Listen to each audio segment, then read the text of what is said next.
guest tonight. Awesome here with us here tonight. A stud on and off the football field. Is it just a physical specimen? It wouldn't surprise me if we see this guy, sometime in the near future, on a night like tonight or tomorrow. We have Penn State offensive lineman Juice Scruggs here with us tonight. Juice, what's going on, man? What's going on, man? What's good? Not much, man. What you up to lately? Nothing, man. Just grinding. That's about it. Just grinding? Yeah. Awesome stuff. Are you guys kind of like in your mix of spring ball right now?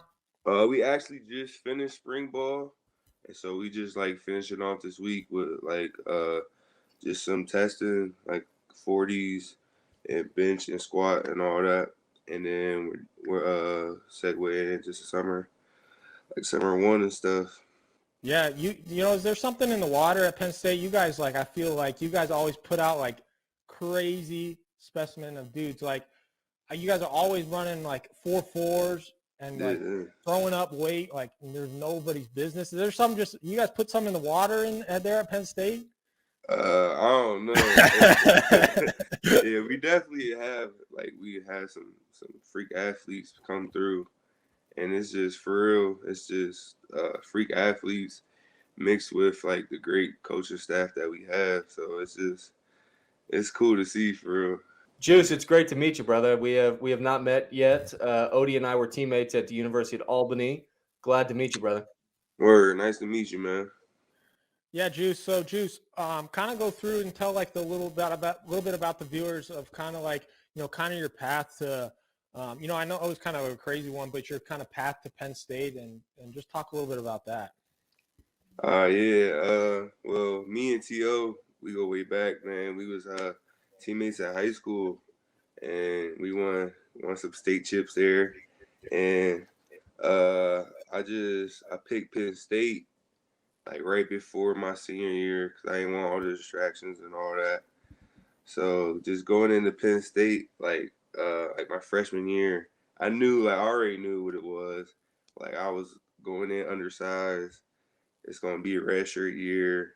I'm going to have to get bigger. So I did that, witnessed Trace McSorley, Miles Sanders, Ryan Bates, all those guys. Just watched them do their thing on the field. And I was in awe, but pretty much just, motivated too. And pretty much just grinded, got my weight up, but then going into my redshirt sophomore year, I got in an accident, broke my back, and I had to sit out a year and a half. And for real, I just knew I was gonna get back on the field, and I just knew it was gonna take a lot of hard work. And I just put my mind to it for real and got back on the field and started playing. And here I am. Yeah, Juice, what was kind of the process of you were a 4-star coming out of, high school. You could have probably gone to just about anywhere you wanted. I know it was between Ohio State and Penn State. But, talk a little bit about that recovery or how mentally strong you had to be. You got in that, that bad wreck and you broke your back and all that stuff. Talk a little bit about, mentally, how tough was it to come back, from that? Yeah, it's it's just with any other injury for real. You're going to have them days where it's hard. You just dang, man, I'm never going to be back on the field. Just watch, because, you watch your teammates. Yeah. And you get jealous. You for real get jealous. You dang. But you just got to do your best to stay positive and just think about the future and just think, take baby steps. It's not always gonna go. It's gonna come overnight. You just gotta take baby steps, take it day by day, and that's for all I can say because it was definitely hard, but you just gotta fight through it. So Juice, so why'd you end up picking Penn State over Ohio State? What was kind of the decision factor that kind of made you want to decide to do that over Ohio State when you committed? Yeah, it was definitely a hard decision. Definitely because I was torn between the two. Because I grew up a Buckeye fan, but Penn State, I fell in love with Penn State during the recruiting process. Not really, as a kid, not really knowing much like about Penn State. I just was a big Buckeye fan. And I ain't like Michigan. That's about it. But I got respect for every team in the Big Ten. But for sure, it was just definitely it was just the family atmosphere at Penn State. Like every time I visit, like it was the same thing.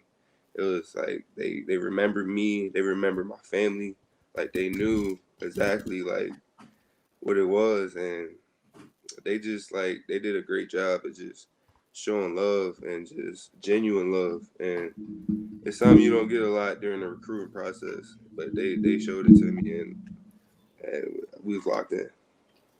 Hey, Juice, what year are you right now with Penn State? I'm about to be a redshirt senior, so I'm going in my 5th year. Old head, this guy. Old head, man. Time flies. The 2 L heads on the room on the call right now. What?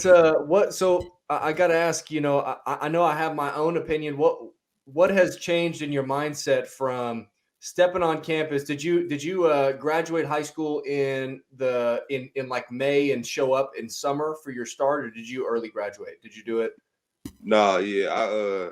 I graduated in May and then went in the summer. So what has been your mindset change as a college athlete from that first day that you step on campus, the first workouts? I'm sure you threw up a couple of times. I'm sure you felt like absolute, you know what, and we're not happy about it. You probably got dog cussed a couple of times by some coaches. You probably had some older guys like you are probably now hounding on some younger guys.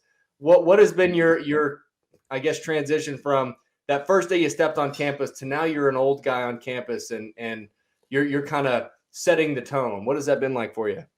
Yeah.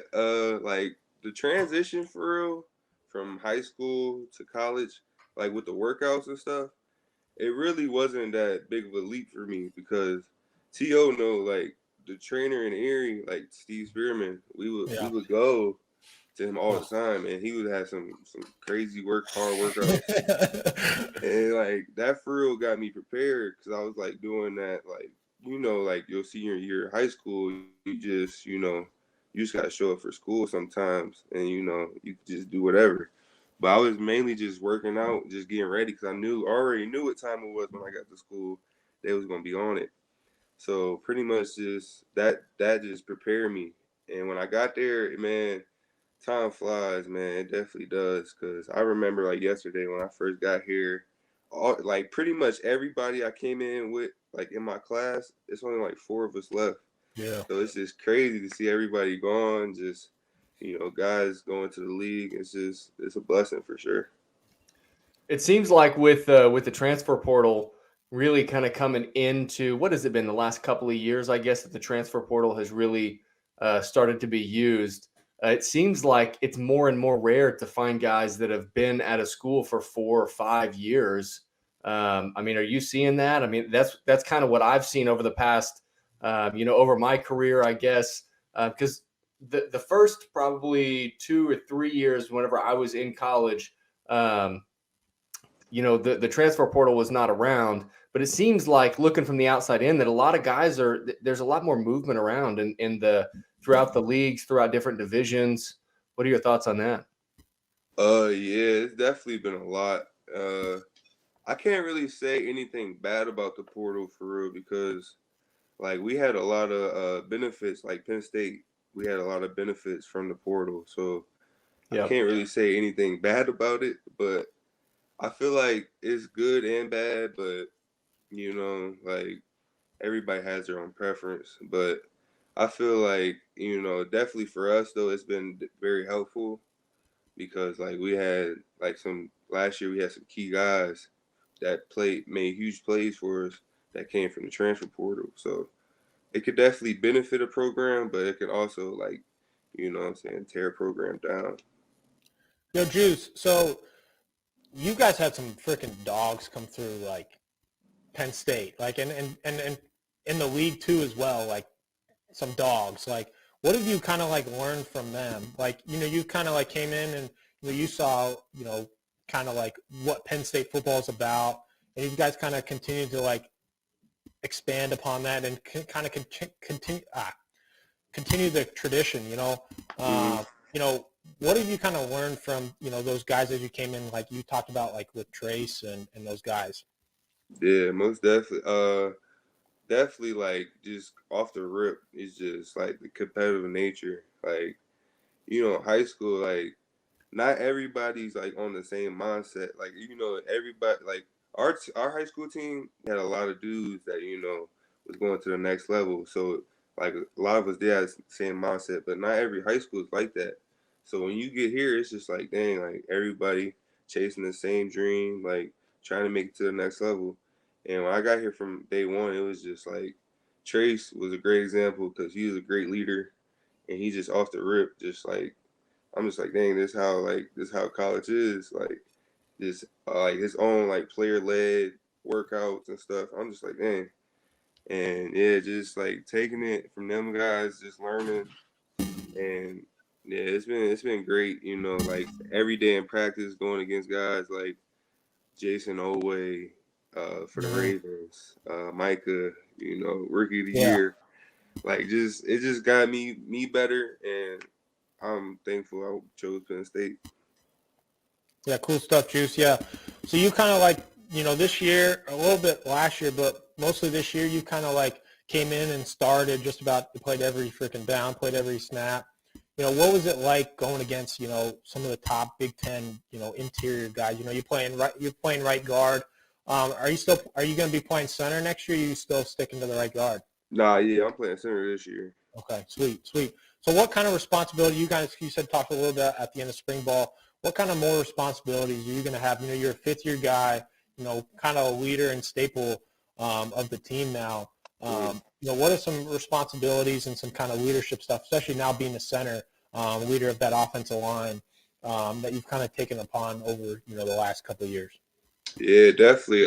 For me personally, I just gotta take the next step in the leadership role, and just T.O. know me. I'm not very, I don't talk a lot, but I just gotta, get out that get uncomfortable, get out that comfort zone, and just, step up as a vocal leader, and just, lead our team. Because, center, I'm like the quarterback of the O line pretty much, but I just gotta lead my guys and do a better job this year. Hey, Juice, will you talk to a second here? Because I know you mentioned something that's very important. The idea that the center, and I guess it's a little different depending on what kind of offensive scheme you're running. But Mm. as a center on the offensive line, you're running that whole offensive line. Talk a little bit to some of the things that you're looking at. You go down and you're looking to linebackers, you're looking at where your D line's at. What are some of those things that you look at typically? Obviously, it changes depending on the plays you're running, all that kind of stuff, whether it's run, whether it's a pass. What are some of those things you're looking at typically? For first thing, I'm checking to see what the defense is, what the front is. I'm checking to see they in 4 down, 3 down, odd, okie, like what it is, bear, whatever. But that's the first thing I do. I let everybody know. I yell it like 3 down, 4 down, bear, whatever. That's the first thing I do. Next thing I'm doing, I'm IDing the backer.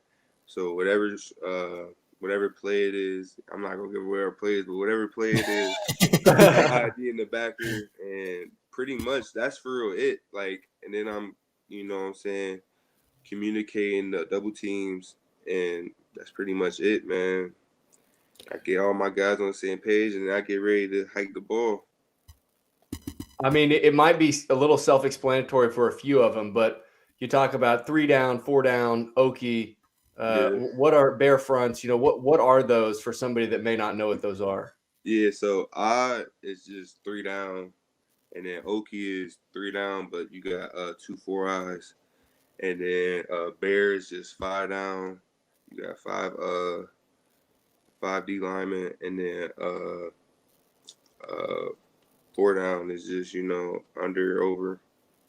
I guess it's pretty tough to get into this stuff without having a whiteboard right in front Yeah, of us. it is. It is. The It's tough plays, to really right? explain, like, and go in the nitty-gritty of this, of that. It's tough to explain what a shade or an eye or it's tough to Yeah, explain those things, it's right? much. It sound complicated, but like if you show like the normal person just the pictures and stuff, like just draw it out. It's so simple. So.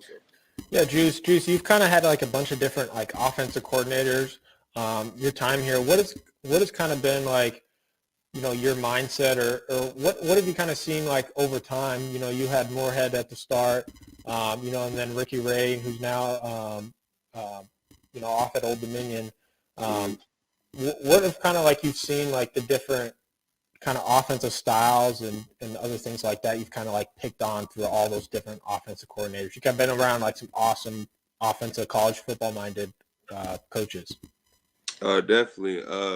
Well, I didn't get Moorhead. I committed to Moorhead, but he left right before I got Oh, here. he left. Oh, all right. Yeah, so I had Ricky Ronnie, Coach Ronnie. I had him 2 years, I believe. I had him 2 years, and yeah, he was basically like the same type of style as Coach Moorhead was, but he was just aggressive. He liked to call his bread and butter plays. And then I had Coach Sriracha, and he came from Minnesota for a year, and he was a more like just run the ball type style. Mm-hmm. And then now recently I got Coach Yursich, and I just love our offense right now, and it's up tempo, and defense has got to be ready for it. I like the tempo. That's funny. I Coach Yursich was my offensive coordinator when I was a walk-on freshman at walk-on redshirt freshman at Oklahoma State. Hey, small world, man.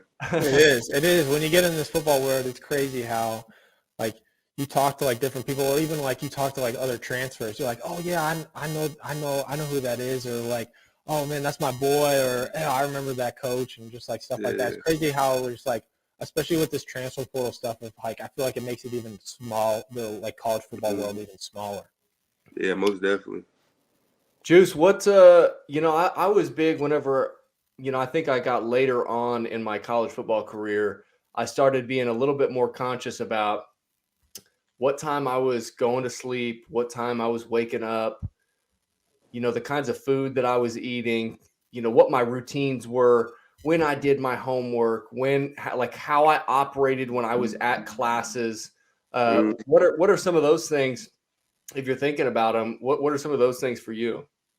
Oh no, it definitely changed. Like coming in as a freshman, you gotta adjust really fast.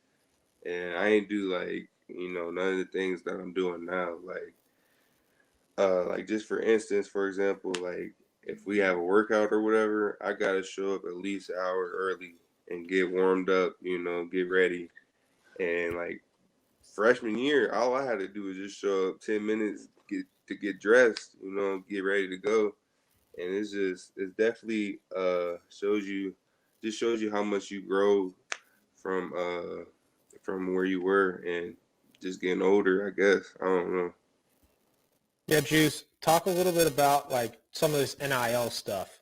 Like I feel like you guys at the FBS level, at the FCS level, even for us, there's not like that much of an opportunity just because we don't have like the same fan base that you guys have at like Penn State or one of those FBS schools. Talk a little bit about like what it's like, especially being at the FBS level, being able to kind of like take advantage of some of these NIL deals. Oh no, it's definitely beneficial for sure. Just I think for like all around, just all student athletes, not just football, just all student athletes being able to take advantage of their name, image, and likeness.